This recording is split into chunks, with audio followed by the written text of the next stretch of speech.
शांती. आज 22/3/2022ची मुरली आहे.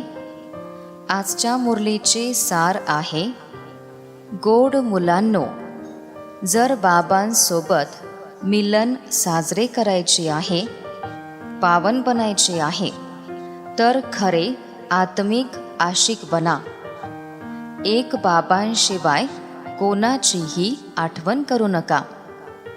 प्रश्न आहे, ब्राह्मण जे देवता बनतात त्या ब्राह्मणांचे पद देवतांपेक्षा पण उच्च कसे आहे? उत्तर, ब्राह्मण ह्यावेळी खरे आत्मिक समाजसेवक आहेत. मनुष्यांच्या आत्म्याला पवित्रता, योगाचे इंजेक्शन लावतात. भारताच्या बुडालेल्या नौकेला श्रीमतद्वारे पार करतात, म्हणजे किनाऱ्याला लावतात. नरकवासी भारताला स्वर्गवासी बनवतात. अशी सेवा देवता करत नाहीत. ते तर ह्या वेळेच्या सेवेची प्रारब्ध भोगतात. म्हणून ब्राह्मण देवतांपेक्षा पण उच्च आहेत. गीत आहे, हमारे तीर्थ न्यारे है, म्हणजे आमचे तीर्थ निराळे आहेत. ओम शांती. मुलांनी गीत ऐकले. आपण जीवात्मे आहोत. आत्मा आणि देह. आत्म्याला आत्मा आणि देहाला जीव म्हटले जाते. आत्मे परमधाम मधून येतात. इथे येऊन देह धारण करतात. हे कर्मक्षेत्र आहे, जिथे आपण येऊन अभिनय करतो. बाबा सांगतात, मला सुद्धा अभिनय करायचा आहे. मी तर पतितांना पावन बनवण्यासाठी आलो आहे. ह्यावेळी ह्या पतित दुनियेमध्ये एक सुद्धा पावन नाही. मग पावन दुनियेमध्ये एक सुद्धा पतित नसतो.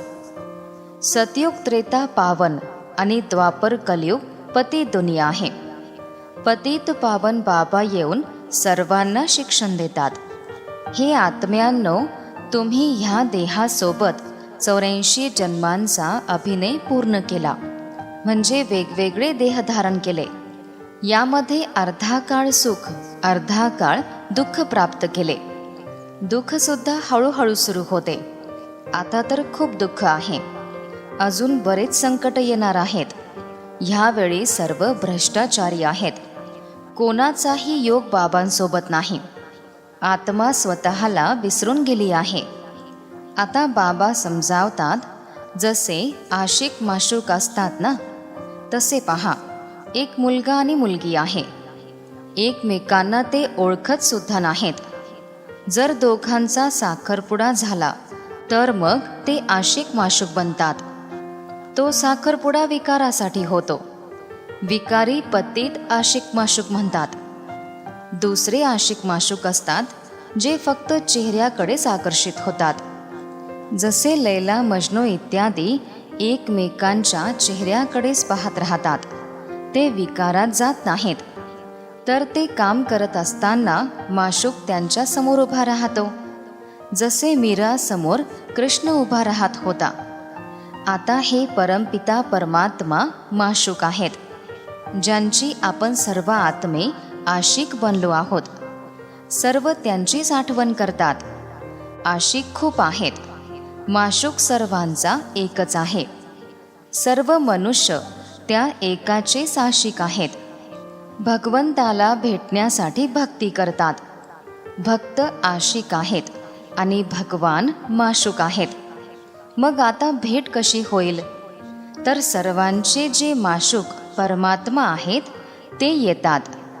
आता ते आलेले आहेत आणि सांगत आहेत की जर तुम्हा मुलांना मला भेटायची आहे तर माझी निरंतर एकाचीच आठवण करा. माझ्यासोबत योग लावून माझे आशिक बना. या रावण राज्यामध्ये अति दुःख आहे. आता ह्याचा विनाश होणार आहे. मी तुम्हाला पावन बनवण्यासाठी आलो आहे. तुमचा हा शेवटचा जन्म आहे. म्हणून आठवण करा, तर तुमचे विकर्म विनाश होऊन जातील. धर्मराजाचे दंड भोगण्यापासूनही मुक्त व्हाल. ते निराकार बाबा सांगतात, माझ्या प्रिय मुलांनो, आता विनाशाची वेळ आली आहे. डोक्यावर पापांचे ओझे आहे. आता पुण्य आत्मा बनायची आहे. योगानेच विकर्म विनाश होतील आणि तुम्ही पुण्य आत्मा बनणार. बाबा सांगतात, 63 जन्म तुम्ही रावण राज्यामध्ये पाप आत्मे होते. आता तुम्हाला पाप आत्म्यापासून पुण्य आत्मा बनायचे आहे. देवता पुण्य आत्मा आहेत. पाप आत्मे पुण्य आत्म्यांची पूजा करतात. आता हा शेवटचा जन्म आहे. मृत्यू तर सर्वांचा होणारच आहे. तर का नाही आपण वारसा घ्यावा आणि पुण्य आत्मा बनावे? सर्वात मोठे पाप विकारांमध्ये जाणे आहे, म्हणजे विकारांच्या अधीन होणे आहे. विकारीला पतित आणि निर्विकारीला पावन म्हटले जाते. संन्यासी सुद्धा पतित होते, तेव्हाच तर पावन बनण्यासाठी ते घरदार सोडून जातात. मग जेव्हा पावन बनतात तर सर्व त्यांच्या समोर डोके टेकवतात. आधी जेव्हा पतित होते तर कोणीही डोके टेकवत नव्हते. इथे तर डोके टेकवण्याची गोष्टच नाही. बाबा मुलांना श्रीमत देतात, स्वतःला आत्मा समजा. आपण इथे अभिनय करण्यासाठी आलो आहोत, मग बाबांजवळ जायचे आहे. आता दैहिक तीर्थयात्रा सर्व बंद होणार आहेत. तुम्हाला वापस शांतीधाम घरी जायचे आहे. जेव्हा यात्रेवर जातात तर यात्रेच्या वेळी पवित्र राहतात. मग घरी आल्यानंतर पुन्हा पतित बनतात.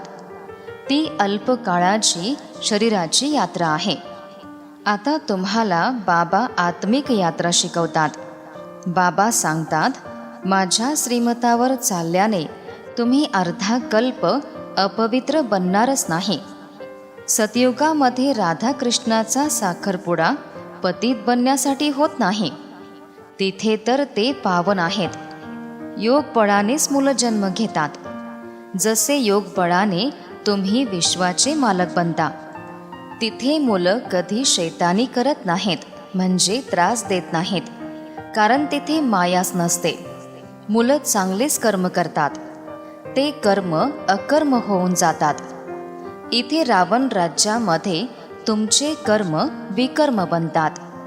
हा खेळ बनलेला आहे. तुम्ही सर्व कुमार कुमारी आपापसात भाऊ बहीण आहात. शिवबाबांचे नातू आहात. शिवबाबांकडून स्वर्गाच्या बादशाहीचा वारसा मिळतो. आता बाबा येऊन स्त्री पुरुष दोघांचाही योग स्वतः सोबत लावून घेतात. ते सांगतात, ग्रहस्थ व्यवहारामध्ये राहून पवित्र बना. ही बहादुरी दाखवा. एकत्र राहून काम अग्नी लागू नये. असे राहून दाखवले तर खूप उच्च पद मिळेल. भीष्म पितामह सारखे ब्रह्मचारी बनायचे आहे. ह्यामध्येच मेहनत आहे. लोक समजतात हे खूप कठीण आहे, परंतु ही युक्तीच तर बाबा शिकवतात.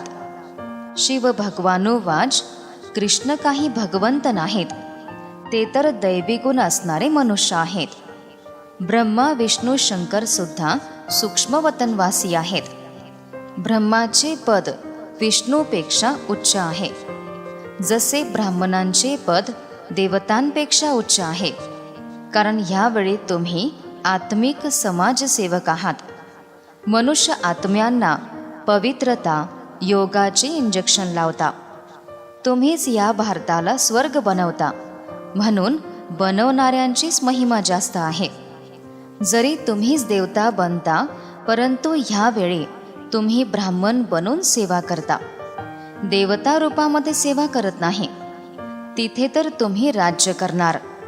तुमची सेवा नरकवासी भारताला स्वर्गवासी बनवण्याची आहे. म्हणूनच वंदे मातरम म्हटले जाते. शिवशक्ती सेना आहे. मम्माची सिंहावर सवारी दाखवतात, परंतु असे तर नाहीच.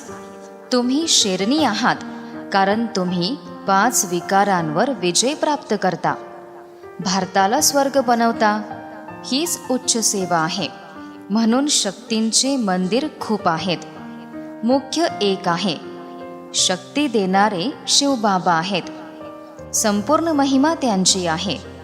मग जे पण मदतगार बनतात त्यांचे पण नाव आहे. पुरुष पांडवांना स्मारती म्हटले जाते. स्त्री पुरुष दोन्ही पाहिजे. हा प्रवृत्ती मार्ग आहे ना. कधी पण कोणता विकारी गुरु करायचा नाही. गृहस्थींनी गुरु करण्यामध्ये तर काहीच फायदा नाही. गृहस्थी किंवा पतित पतिताला भेटतात. ते कधीही पावन बनवू शकत नाहीत. स्वतःला संन्यासींचे शिष्य म्हणतात, परंतु स्वतः संन्यासी बनत नाहीत. तर हे पण खोटे झाले ना. आजकाल तर ठगी खूप आहे. गृहस्थी गुरु बनून बसले आहेत. पवित्रतेची गोष्टच बोलत नाहीत. इथे तर बाबा म्हणतात, पवित्र बनले तरच बाबांचे मूल म्हणणार. पावन बनल्याशिवाय राज्य मिळणार नाही. तर बाबांसोबत जरूर योग लावायचा आहे. मग जे ज्यांना मानतात, समजा कोणी गुरुनानकांना मानतात, तर ते त्या घराण्यामध्ये जातील. स्वर्गामध्ये तर तेच जातील जे ह्यावेळी शिक्षण घेऊन पवित्र बनतात. गुरुनानकांना काही देवता म्हणत नाहीत. देवता सतयुगामध्ये असतात. तिथे भरपूर सुख आहे. दुसऱ्या धर्मवाल्यांना तर स्वर्गातील सुखाची माहितीच नाही. स्वर्गामध्ये भारतवासीच असतात. दुसरे सर्व नंतर येतात. जे जे देवता बनणारे आहेत तेच इथे येऊन बनतील. ह्यावेळी देवतांची पूजा होते. लक्ष्मी नारायणला आणि आपल्या धर्माला ते हिंदू म्हणतात, कारण आता पतित बनले आहेत. तर स्वतःच्या पवित्र धर्माला विसरून ते हिंदू म्हणतात. अरे, तुम्ही देवी देवता धर्माचे आहात, मग स्वतःला हिंदू का म्हणता? हिंदू कोणता धर्म नाही, परंतु पतित बनले आहेत. देवता तर खूप थोडेच असतात. जे इथे येऊन शिक्षण घेतात तेच मनुष्यापासून देवता बनतात. थोडेच शिक्षण घेतले तर साधारण प्रजेमध्ये जातील. बाबांचे बनल्यामुळे विजयमाळेमध्ये येतील. आता तर आत्मिक आशिक माशूक बनायचे आहे. सतयुगामध्ये शरीरानेच बनतील आणि कलियुगामध्ये पण शरीरानेच बनतील. आता संगम युगात आत्मिक आशिक बनायचे आहे, एक माशूक बाबांचे. तर बाबा म्हणतात, माझी आठवण करत राहा. विकारांमध्ये गेल्यावर 100% दंड भोगावे लागेल. जर विकारांमध्ये गेले तर लिहायला हवे की बाबा माझे तोंड काळे झाले. बाबा म्हणतात, मुलांनो, आता तुम्हाला गोरे बनायचे आहे. कृष्णाला श्याम सुंदर म्हणतात. त्यांची आत्मा ह्यावेळी काळी झाली आहे. मग ज्ञान चितेवर बसून गोरी बनणार. 21 जन्मांसाठी सुंदर बनणार. नंतर श्याम बनणार. हा श्याम आणि सुंदरचा खेळ बनलेला आहे. श्यामपासून सुंदर बनण्यामध्ये 1 सेकंद आणि सुंदरपासून श्याम बनण्यामध्ये अर्धा कल्प लागतो. अर्धा कल्प श्याम तर अर्धा कल्प सुंदर आहे. एक मुसाफिर शिवबाबा आहेत.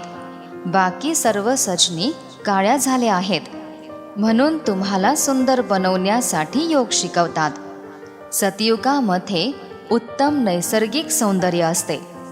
कारण 5 तत्व सत्प्रधान असल्यामुळे देहसुद्धा सुंदर बनतो. इथे तर कृत्रिम सौंदर्य आहे. पवित्रता तर खूप चांगली आहे.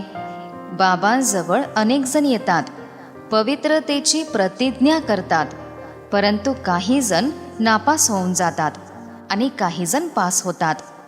ही ईश्वरीय मिशन बुडालेल्या भारताला बाहेर काढणारी आहे. भारताची नौका रावणाने बुडवली आहे, तर राम येऊन तिला पार करतात. तुमच्या बुद्धीमध्ये आहे की आपण स्वर्गामध्ये जाऊन हिरे मोत्यांचे महल बनवणार. हा देह सोडून राजकुमार राजकुमारी बनणार. जी मुलं आहेत त्यांचेच असे विचार चालतात. हा ईश्वरीय दरबार किंवा ईश्वरीय परिवार आहे. जसे गातात सुद्धा, तुम्ही माता पिता, आम्ही तुमचे बालक आहोत. तर हा परिवार झाला ना. ईश्वर आहे दादा म्हणजे आजोबा आणि ब्रह्मा बाबा आहेत. तुम्ही भाऊ बहीण आहात. स्वर्गाचा वारसा तुम्ही आजोबांकडून घेता आणि मग तुम्ही तो घालवता म्हणजे गमावता. आता बाबा पुन्हा तो देण्यासाठी आले आहेत. तुम्ही वारसा घेण्यासाठी प्रत्यक्षात बाबांचे बनले आहात. ब्रह्माची मुलं, शिवाचे नातू प्रत्यक्षात आहात. तर ह्याला ईश्वरीय दरबार पण म्हणतात किंवा ईश्वरीय कुटुंब पण म्हणू शकता. अच्छा, गोड गोड फार फार वर्षांनी भेटलेल्या मुलांप्रती मातपिता बाप दादांची प्रेमपूर्ण आठवण आणि सुप्रभात. आत्मिक पित्याचा आत्मिक मुलांना नमस्ते. आत्मिक मुलांचाही आत्मिक पित्यांना नमस्ते. धारणेसाठी मुख्य सारांश आहे. पहिला सारांश, ज्ञानचितेवर बसून संपूर्ण पावन म्हणजे गोरे बनायचे आहे. पवित्रताच पहिल्या क्रमांकाचे सौंदर्य आहे. ह्या सौंदर्याला धारण करून बाबांचे मूल म्हणवून घेण्यासाठी हकदार बनायचे आहे. दुसरा सारांश, ह्या विनाशाच्या वेळी डोक्यावर जे पापांचे ओझे आहे त्याला एक बाबांच्या आठवणीने उतरवायचे आहे म्हणजे नष्ट करायचे आहे. पुण्य आत्मा बनण्यासाठी श्रेष्ठ कर्म करायचे आहेत. आजचे वरदान आहे, कंबाईंड स्वरूपाच्या स्मृतीद्वारे म्हणजे एकत्रित स्वरूपाच्या स्मृतीद्वारे एकत्रित सेवा करणारे सफलता मूर्त भव. विस्तार आहे, जसे देह आणि आत्मा एकत्र आहेत, भविष्य विष्णू स्वरूप एकत्र आहे, तसेच बाबा आणि आपण आत्मे एकत्र आहोत म्हणजे कंबाईंड आहोत. या स्वरूपाच्या स्मृतीमध्ये राहून स्वसेवा आणि सर्व आत्म्यांची सेवा एकत्र करा तर सफलता मूर्त बनणार. असे कधी म्हणू नका की सेवेमध्ये खूप व्यस्त होतो म्हणून स्वतःच्या स्थितीचा चार्ट ढिल्ला झाला. असे सेवा करण्यासाठी जाऊ नका आणि वापस आले तर म्हणणार की माया आली, मन नाराज झाले, हलचलमध्ये आलो. सेवेमध्ये वृद्धीचे साधनच आहे स्व आणि सर्वांची एकत्र सेवा व्हायला हवी. आजचे बोधवाक्य आहे, हदच्या इच्छांची अविद्या होणे हेच महान संपत्तीवान बनणे आहे. ह्यानंतर मातेश्वरीजींचे अनमोल महावाक्य आहेत, निराकारी दुनिया आणि साकारी दुनियेचा विस्तार. स्वतः परमात्म्याद्वारे आपण हे जाणून घेतले आहे की एक आहे निराकारी दुनिया, दुसरी आहे साकारी दुनिया. आता निराकारी दुनियेला ब्रह्मांड म्हणतात म्हणजे अखंड ज्योती महतत्व, जे आम्हा आत्म्यांचे आणि परमपिता परमात्म्याचे निवासस्थान आहे. त्या निराकारी दुनियेमधून परमात्मा आम्हा आत्म्यांना अभिनय करण्यासाठी साकार सृष्टीमध्ये पाठवतात. जसे ब्रह्मांडामध्ये आत्म्यांचे वृक्ष आहे म्हणजे झाड आहे, तसेच साकार सृष्टीमध्ये आत्म्यांचे देहसहित झाड आहे. जसे एखाद्या झाडाचे उदाहरण देतात की कसे झाडाची मुळं खाली राहतात, तसे मनुष्य सृष्टीच्या झाडाला उलटे झाड म्हणतात, कारण मनुष्य सृष्टीच्या झाडाची मुळं वर निराकारी दुनियेमध्ये आहेत. तिथे पण प्रत्येक धर्माचा विभाग वेगवेगळा आहे. त्या दुनियेमध्ये कोणत्याही सूर्यचंद्राचा प्रकाश नाही. ती दुनिया तर स्वतः अखंड ज्योती तत्व आहे, जी स्थूल तत्वांपेक्षा अतिसूक्ष्म आहे. जसे साकार सृष्टी 5 तत्वांची बनलेली आहे, आकाश, वायू, अग्नी, जल आणि पृथ्वी. त्यामध्ये पण पृथ्वी स्थूल तत्व आहे, त्यापेक्षा सूक्ष्म जल आहे, त्यापेक्षा सूक्ष्म तत्व अग्नी आहे आणि त्यापेक्षा पण सूक्ष्म वायू आहे व त्यानंतर आकाश तत्व आहे. आता या 5ही तत्वांपेक्षा पण अतिसूक्ष्म हे अखंड ज्योती महतत्व आहे, जे ह्या स्थूल सृष्टीपासून खूप दूर निराकार दुनिया आहे. जिथे आपण आत्मे अंड्यासारखे म्हणजे ज्योतिबिंदू रूपामध्ये आपल्या परमपिता परमात्म्यासोबत राहतो, तर ही साकार सृष्टी ब्रह्मांडापासून वेगळी आहे. ओम शांती.